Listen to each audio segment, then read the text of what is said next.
থেকে। কে কে আসছে? আমি আমার ফ্রেন্ড সার্কেল সব। মানে গাজীপুর থেকে এই গরমের ভিতরে কেন আসছেন আসলে? এই আন্দোলন করতে আসছি, জিহাদ করতে আসছি। কিসের জিহাদ বলেন একটু। ইহুদিদের বিরুদ্ধে জিহাদ করতে আসছি। তো আমরা তো ইহুদিদের পাশে দাঁড়াচ্ছি, কিন্তু মুসলমানদের পাশে দাঁড়াই, কিন্তু যারা পরাশক্তি মুসলমান তারা তো আসতেছে না। তারা আসতেছে না, তাদের ব্যর্থতা, তাদের ধিক্কার। ধিক্কার জানাই ওই সমস্ত শাসকদের প্রতি। শাসকদের প্রতি যারা যারা শাসনভার পেয়েও ইসরায়েলের পক্ষে দাঁড়ায়। ভাই, যেটা হলো যে বাংলাদেশের 18 কোটি মানুষ বলতে গেলে আজকে রাস্তায় নেমে আসছে, তো যারা ইসলামের পরাশক্তি তারা তো আসতেছে না। ইসলামের পরাশক্তি আসতেছে না, ঠিক আছে, আমরা ক্ষুদ্র মানুষ, আমরা আসছি। আমাদের ক্ষুদ্র ক্ষুদ্র যে ঐক্য আছে, ক্ষুদ্র ক্ষুদ্র যে শক্তি আছে, এগুলো দিয়ে ওদের সাথে আমরা লড়বো। আমরা ওদের পাশে আছি, আমরা ফিলিস্তিনের পাশে আছি, ইসরায়েলের বিপক্ষে আছি।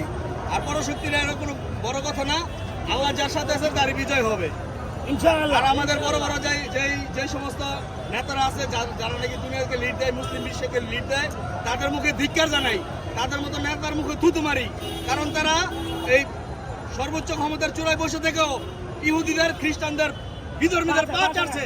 ওরা পা চাঁদের কুকুর, ওই কুকুরের চাইতে আমাদের দেশের কুকুর অনেক ভালো আছে। আসলে আজকে আপনি কোত্থেকে আসছেন? আমি আসছি গাজীপুর থেকে। মানে শুধুমাত্র মুসলমান ভাইদের প্রতি সংহতি জানাবার? হ্যাঁ, আমার মুসলমান ভাই, ওরা আমার মুসলমান ভাই, আমার রক্তের ভাই, আমার কলিজার ভাই।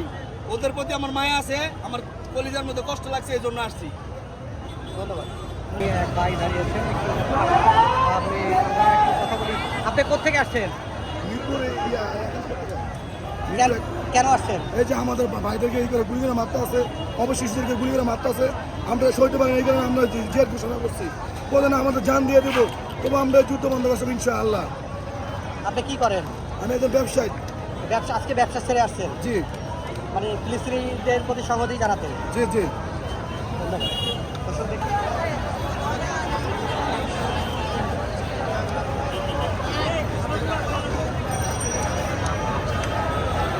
এটা জ্বালাময় বক্তব্য লাগে না?